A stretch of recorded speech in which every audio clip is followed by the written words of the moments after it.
마태복음 26장 17에서 19절까지 말씀입니다.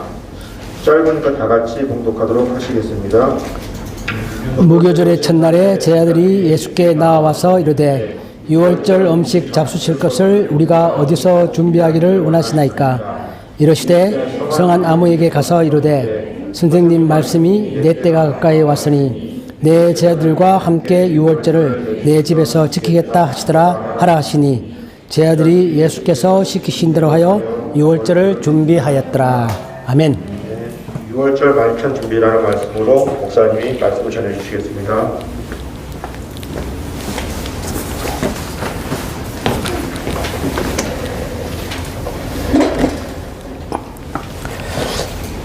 잘 지내십니까? 네. 표정들을 보고 싶어요. 제가 어떤 표정을 짓고 계신가. 이번 주도 좀 힘드신 거 아닌가. 한 주간 편안하셨습니까? 네. 기쁨이 가득한 눈빛으로 갑자기 바뀌시는 것 같은데요. 네. 자, 우리가 오늘 이제 아까 기대했던 것처럼 사순절 기간을 지나고 있는 거죠. 사순절이라는 것은 예수님의 부활절로부터 역산해서 사순, 40일을 말하는 겁니다. 그래서 이제 원래 부활절이 3월 말이더라고요. 3월 마지막 주이던데 역산해서 40일이면 지금 이제 시작되고 있는 거죠. 그래서 이 사순절은 성경에 나오는 절기는 아닙니다. 사람들이 만들어낸 거죠. 사람들이 부활절을 잘 지키려는 마음 가운데에서 이 사순절이라는 제도를 만들어서 우리가 부활절 전 40일 동안은 마음을 경건하게 하고 좀 더 주님의 십자가의 죽음과 부활을 깊이 생각해보자. 그렇게 만들어 놓은 것이기 때문에 사순절 기간 동안만 주님의 부활절을 묵상했어야 되겠습니까? 아니죠. 1년 내내 우리 매일 묵상하는 거지만 우리가 특별히 생일을 기념해서 축하하는 것과 똑같은 거죠. 네, 그래서 이제 원래 3월 말이 부활절인데 그 전에 우리가 좀 더 이 부활절에 관한 얘기를 좀 더 해보자. 이제 그런 마음을 갖고 있는 거고, 오늘 저희 설교는 이제 마태복음 계속 진도대로 나가고 있습니다. 나가고 있는데 마침 또 이렇게 6월절 준비하는 그날이 되었습니다. 자, 이 6월절은 보면 우리가 너무 많이 듣기도 하고 익숙한 것이기도 하지만 오늘 이 사건이 주는 의미는 우리가 지난주에 봤던 내용이 어떤 내용이었죠? 기억나십니까? 가룟 유다의 배신에 관한 얘기가 있었습니다. 그 지금 보면 예수님은 이제 내일 모레면 성경 속에 보면 내일 모레면 6월절이고 그때 되면 자기가 십자가에서 죽으실 것이고 그때 일어날 일에 관하여 말씀을 하는데 마리아는 그 말씀을 듣고 예수님의 발에 향유를 붓고 가룟 유다는 마음 가운데 예수님을 팔 생각을 하고 정반대 두 개의 반응이 있었다는 거죠. 자, 그런 가운데서 예수님은 거기에도 상관없이 묵묵히 자기가 해야 될 일을 준비하십니다. 이게 별거 아닌 것 같지만 우리 삶에 적용해보면 우리가 무슨 일을 하려고 계획하고 있는데 주변에서 이런저런 반응들이 생기고 마음이 산란하고 생각이 복잡해지는 때가 옵니다. 그러니까 우리가 마음이 흐트러지죠. 원래 계획도 잘 못하는 경우가 많습니다. 그러니까 예수님은 자기 일을 계속 그대로 해나가십니다. 설령 가룟 유다가 자기를 배반한다 할지라도 또 그리고 곧 보겠지만 이제 베드로도 예수님이 잡히시면 자기를 부인할 거잖아요. 그 모든 걸 다 하시면서 우리 같으면 마음이 산만해서 뭔가 집중을 못할 것 같은데 예수님은 집중을 잘 하십니다. 여러분 어떠세요? 여러분은 내가 뭔가 할 일이 있는데 주변에서 내가 예상치 못한 일들이 발생하면 마음이 흔들리세요? 놓치십니까? 운전하다가 갑자기 무슨 생각이 들면 딴 데로 막 가고 막 그러십니까? 원래대로 잘 가십니까? 네. 저는 이걸 보면서 참 예수님께서 물론 하나님이시지만 어떤 주변의 그런 상황과 상관없이 자기 일을 계속해 나가신다라는 게 참 놀랍더라고요. 어떤 그 집중력, 또 하나님께서 계획하셨던 6월절 날 메시아가 십자가에 죽는 그 일은 주변의 어떤 상황과 상관없이 그대로 이루어집니다. 이게 성경이 말하고 싶은 거죠. 그 오늘 내용을 보면 대제사장들은 어떻게 하면 예수를 죽일까 생각하고 있는 거고 유다는 그 틈을 타서 예수를 팔려고 생각하고 있는 거고 아주 이런 산만한 가운데서도 예수님은 이 땅에 오신 자기의 목적을 이루는 그 일을 지금 하고 계십니다. 자, 우리가 6월절을 준비하고 있는 건데 예수님이 공생의 3년을 포함해서 한 33년 정도 사셨다면 해마다 6월절을 지키지 않았을까요? 예수님께서 어떻게 생각하세요? 어릴 때부터도 부모님과 함께 해마다 6월절을 지켰을 것입니다. 또 특히 공생애가 시작되면서부터는 3년 동안 계속 6월절을 잘 지켰을 것입니다. 그 성경에는 예수님이 공생애 3년 동안에 다른 6월절 지킨 이야기는 안 나옵니다. 오늘 이 마지막 6월절 그리고 결정적으로 중요한 그리고 몇천 년 전부터 예언되어 왔던 하나님의 어린 양이 죽으시는 그 진짜 6월절, 내일 모레 곧 다가온 거죠. 이때가 드디어 온 것이고 이 사건을 성경이 잘 기록하고 있는 거죠. 가장 중요한 결정적인 이 6월절 저녁이 이제 곧 다가온다는 것입니다. 그걸 이제 예수님께서 준비하시는 거죠. 그래서 우리가 알고 있겠지만 6월절과 무교절을 좀 정리해 보려고 합니다. 오늘 본문에 보면 17절에서 무교절의 첫날에 이렇게 말하죠. 무교절의 첫날에 제들이 6개 나와서 이르되 6월절 음식 잡수실 것을 어디서 준비하면 되겠습니까? 이렇게 물어보는 거죠. 해마다 아마 이렇게 준비를 했을 것입니다. 그런데 마지막 이 6월절에 대해서만 이런 기록이 있는 거고 6월절을 무교절의 첫날이라고 부른다는 거죠. 정확하게 말하면 6월절은 1월 14일입니다. 유대력 종교력으로. 유대인들의 달력은 지금 우리와 달력과 다르죠. 다른데 6월절은 유대인 종교력으로 1월 14일이다. 그날이 이제 하나님께서 정하신 6월절이고 딱 하루고 6월절은 그거에 이어지는 그 다음에 7일간 그 우리가 보통 무교절이라고 부릅니다. 그러니까 통상 원래는 6월절이 첫날이고 그 다음 7일이 무교절인데 합해서 8일 전체를 또 무교절이라고 부르기도 합니다. 약간 혼란이 있죠. 정확하게 말하면 6월절은 첫날이고 그 다음에 무교절은 그 다음에 일주일입니다.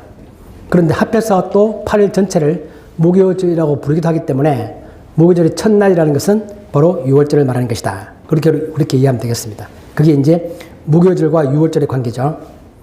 우리가 알고 있는 것처럼 6월절은 뛰어넘는다 그런 얘기죠. The Feast of Passover, 뛰어넘는다. 6월, 한자로 보시면 뛰어넘는다. 우리나라 성경이 좀 어려워요, 이런 것들이. 옛날 한자로 적혀 있어서 요즘 젊은 친구들이 보면 한자를 잘 모르니까 6월, 그러니까 6월달 이런 생각만 하기 쉬운데 한자로 보면 뛰어넘는다 그 뜻입니다.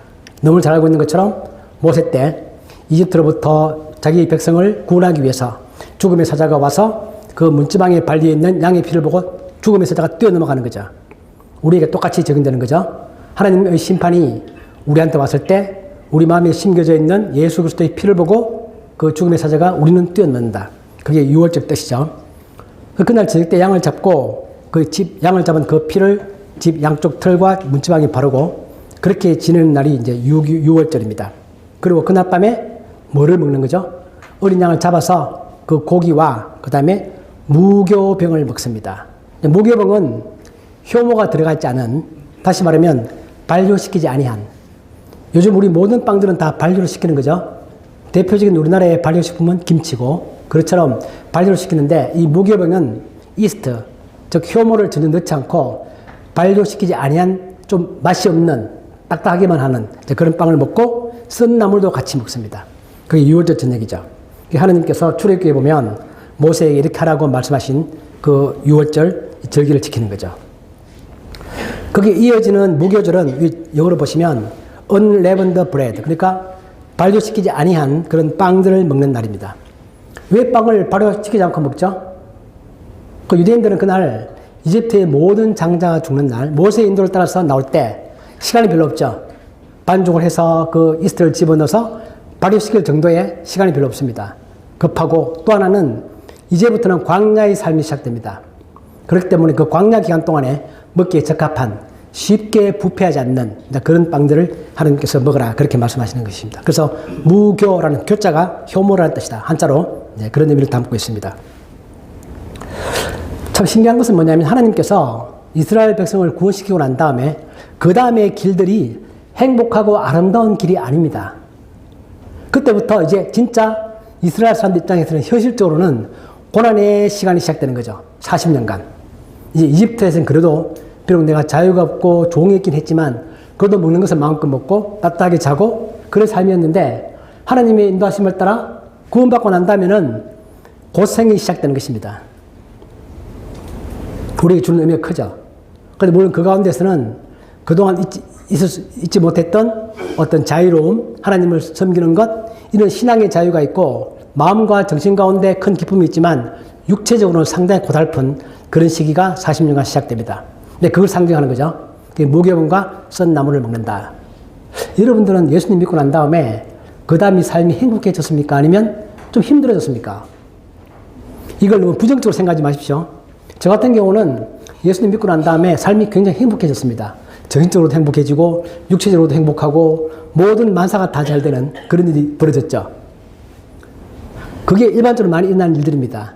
다만 여기서 말하는 것은 뭐냐면 그동안 익숙해져 있던 하나님이 없는 세상에서 즐겼던 그런 것들이 끊어지는 그런 것들을 말하는 것이지 우리가 예수님 믿고 난 다음에 내 삶이 힘들어지는 게 정상이다. 그런 말 하고 있는 게 아닙니다.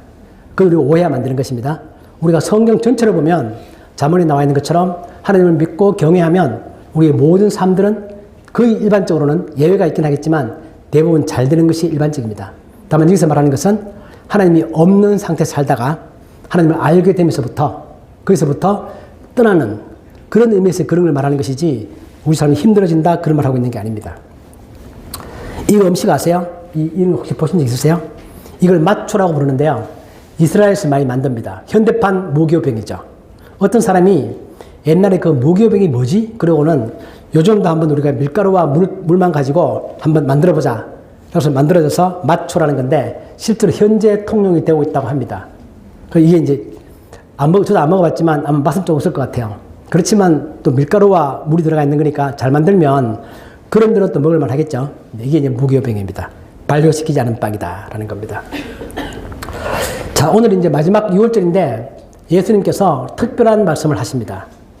어떤 특별한 준비를 하시는데 오늘 내용을 보면 약간 만화스럽기도 하고 좀 재밌는 그런 표현들이 많이 나와 있습니다. 첫째, 제 아들이 묻죠. 어디서 우리가 6월절을 준비할까요? 이는 아마도 해마다 물어봤을 것 같고 오늘 예수님께서는 좀 특별한 말씀을 하십니다.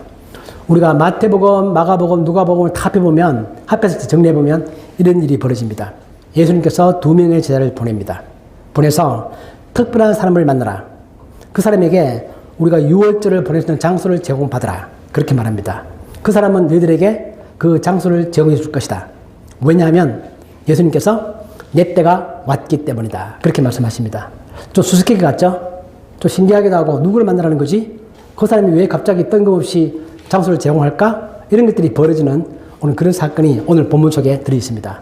이제 마태복음은 이것을 아주 간단하게 표현했지만 마가와 누가 전체를 다 종합해보면 이런 일이 벌어졌습니다.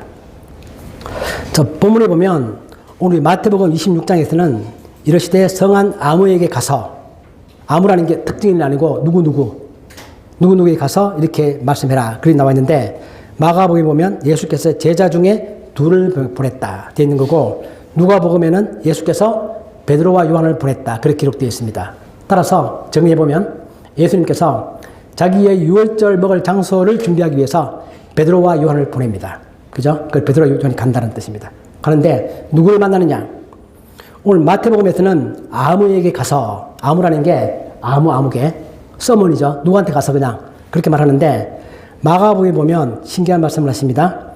제자 중에 2를 보내시며 이르시되 성내로 들어가라. 그리하면 물 한 동이를 가지고 가는 사람을 만날 것이다. 좀 신기하죠? 누구지? 생각하셨는데 성경을 보면 재밌는 게 물 한 동이를 가지고 가는 사람이라고 말할 때 그 사람이 남성 명사라서 남자를 의미한다고 합니다. 그 당시 같으면 대부분 다 물 한 동이를 지고 가는 사람들은 대부분 다 여성들이고 그 베드로와 요한아 성내에 들어가면 누가 물 한 동이를 지고 갈 텐데 여자가 아니고 남자가 있다. 그 사람을 만나라. 그러는 것입니다. 그 베드로와 요한은 갔더니 정말 보통은 다 여자들이고 남자가 물 한 동이를 지고 가는 경우는 잘 없거든요. 어떤 사람 딱 만나는 것입니다. 예수님 그렇게 알고 이제 그렇게 말씀하시는 거죠. 이런 사건들은 성경에 몇 번 나오죠. 그 예수님은 뭐 하나님이시니까 초능력도 가지고 계신 거니까 우리는 이런 능력이 없지만 가봐라. 가면 누군가를 만나게 될 것이다. 그걸 만납니다. 만나고 그 사람한테 방을 하나 제공해 달라고 해라. 그럼 그 사람이 방을 줄 것이다. 그런데 그 사람에게 어떤 말을 해야 되는 거냐면 내 때가 가까이 왔다. 그렇게 말하면 된다. 그 뜻입니다. 내 때가 가까이 왔다. 자, 우리가 기억 나온 김에 조금 어려운 얘기를 해보면 이 말씀 아마 들어보셨을 거예요. 성경에 보면 우리가 보통 말하는 때, time이라는 단어가 그리스어로 2개의 단어가 있습니다. 하나는 카이로스라는 단어가 있고 하나는 크로노스라는 단어가 있습니다. 여기 보면 나와 있죠. 그죠? 때, 카이로스. 이것은 뭐냐면 특별한 시간을 말합니다. 하나님의 정하신 때. 그 의미를 가지고 있는 것이고 보통 크로노스 그러면 우리가 보통 말하는 몇 시 몇 분 일반적 시간을 말합니다. 성경에 예를 들면 밑에 박스에서 마태복음 2장 7절에서 헤롯이 동방바스를 불러서 별이 나타난 때가 언제냐? 그 시간을 물어보는 거죠. 별이 나타난 때 며칠 날 몇 시냐? 이렇게 물어볼 때 그때는 성경 원어에 보면 크로노스라고 표현합니다. 오늘 본문에서 예수님께서 내 때가 가까이 왔다라는 얘기는 하나님이 정하신 그때, 이 카이로스입니다. 그래서 이 두 개의 단어를 가지고 있는 거죠. 그래서 하나님께서 모든 시간을 다 흐르게 만드셨지만 그 가운데서 우리 하루에 24시간 돌아가고 매일매일 착착 돌아가지만 특별하게 하나님께서 정하신 때가 있다는 뜻입니다. 언제? 예수님께서 6월절 날 십자가에서 죽으실 때. 또 우리로 치면 우리 인생 가운데서도 특별한 때가 있죠. 아이가 태어날 때. 그거는 일반 시간하고 다르죠. 특별한 하나님 정하신 때가 있다는 뜻입니다. 그런 것들이 이제 카이로스라고 부릅니다. 가끔 우리가 유튜브에서 설교 같은 거 들어보면 가끔 목사님들이 이런 말씀 하시는 분도 계시더라고요. 그래서 카이로스와 크로노스가 있다는 뜻입니다. 이렇게 말하면 그 사람이 자기 예수님의 말을 알아들을 것이다 라고 예수님이 그렇게 말합니다. 그리고 그 사람이 너에게 방을 제공해 줄 것이다 그렇게 합니다. 그 방이 어딜까요? 한번 추측해 보시죠. 우리가 다 잘 아는 그 방입니다. 이 사람이 제공할 그 방은 바로 마가의 다락방입니다. 성경에 보면 이 방에 대한 표현이 많이 나오는데 최후의 만찬을 이기서 하는 거죠. 예수님께서 한참 그 다락방. 그러니까 예수님께서 죽으셨다가 부활 후에 자기 제자들을 처음 만나는 장소도 그 다락방. 그리고 예수님이 승천한 후에 제자들이 모였던 장소. 그리고 거기서 맏대아를 선출하고 가룟유다 대신에 또 오순절 성령이 내린 곳. 우리가 보통 부르는 마가의 다락방입니다. 예수님의 제자였던 12제는 아니지만 따랐던 마가, 그 마가의 집안에서 제공한 그 마가의 다락방인데 다른 곳에서 다 다른 이름으로 불러도 성경 학자들의 연구에 따르면 같은 방이었을 것이다. 그 이스라엘의 그 순례 그 여행을 가면요, 이 방 보여줍니다. 저도 가봤었는데 좀 멋있어요. 2층 방이고 제법 커요. 크고 좀 그 방이 과연 그 방일까 잘 모르겠지만 좌우전 지금은 보통 여행객들이 가는 그 방인데 되게 멋있고 성경적으로 보면 이 방이 갖는 의미는 뭐냐면 사람들이 잘 발견하기 어려운 곳이에요. 왜냐하면 예수님께서 이때는 유대인들이 자기를 잡으려고 하는 것이고 아무도 잘 모르는 곳에 우리가 모여야 되는 것이기 때문에 사람들에게 잘 알려지지 아니한 그런 방에서 모여서 만찬도 하시고 예수님이 십자가에 죽으시고 난 다음에 제자들도 사람들 눈을 피해서 따로 모였잖아요. 그 모임 방이기 때문에 뭔가 좀 남들에게 잘 공개되지 아니한 그런 방입니다. 거기 모여서 예수님께서 최후의 만찬도 하시고 같이 모여서 기도도 하고 거기 오순절 성령도 내리고 바로 그 방이죠. 그 방입니다. 그래 보면 이 물동이를 지고 간 그 남자가 누굴까? 사람들이 추측을 하는 거죠. 마가의 아버지 아닐까? 그 생각을 합니다. 제 밑에 써놨던 것처럼. 그 이제 추측이 추측. 합리적 추측입니다. 그죠? 그 마가의 아버지가 우리 집 다락방이 하나 있는데 거기 와서 해라. 그랬을 수도 있겠다. 이거는 뭐 밝혀진 사실은 아니고요. 학자들이 그렇게 추측을 하는 것입니다. 이게 준비된 다락방이죠.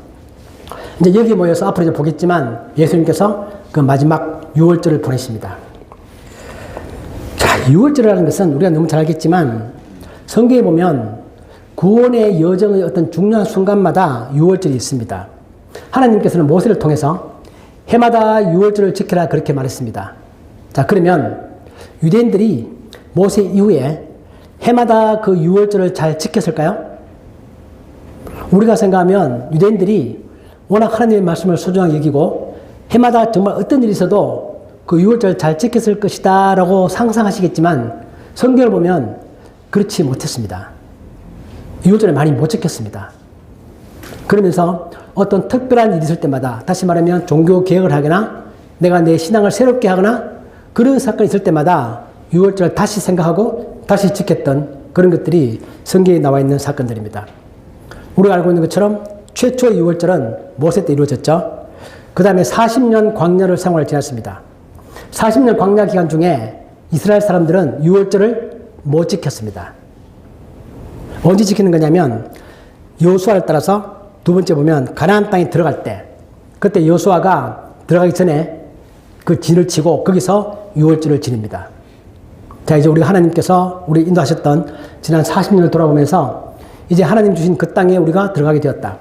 그럼 우리가 하나님 앞에서 우리 자신을 새롭게 하고 새로운 마음을 가지자. 그렇게 말을 하면서 유월절을 지킵니다. 그러니까 유월절을 그렇게 쉽게 지금 우리처럼 해마다 부활절을 잘 지키는 그렇지 못했다는 뜻입니다. 중요한 큰 사건의 전환기마다 그들은 유월절을 지켰습니다.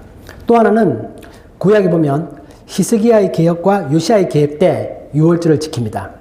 그 히스기야와 요시야가 개혁을 할 때 개혁의 상징으로서 뭘 하는 거냐면 유월절을 지키는 것입니다. 그렇다는 얘기는 뭐죠?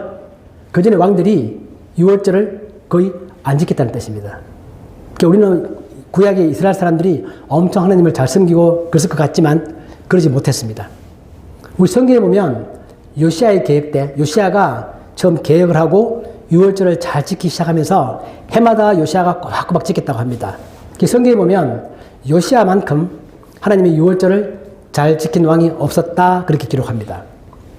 이 유월절을 잘 지킨다는 얘기는 어떤 의식을 잘 행한다 그런 뜻보다도 하나님께서 우리에게 말씀하신 것들을 내가 어떻게든 소화하고 잘 지키려고 노력하고 잘 지키겠다는 그런 의미를 담고 있는 거죠.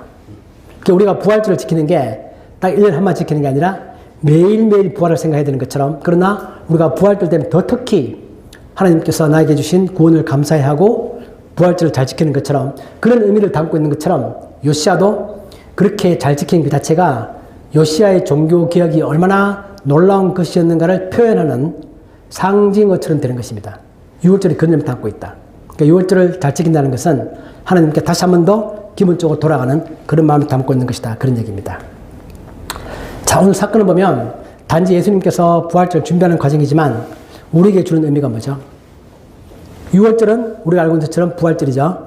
유월절에 돌아가시고 3일차에 예수님 부활하시는 거기 때문에 요즘 우리가 지키는, 제가 처음에 말했던 것처럼 3월 마지막 주일날, 그날 원래 부활절인데 그 시기가 바로 유대인들이 해마다 지켰던 그 1월 음력으로 유대인 달력으로 1월 14일 그 시기가 원래 우리 부활절 시기고 지금 우리가 사순절을 지나고 있는 거죠.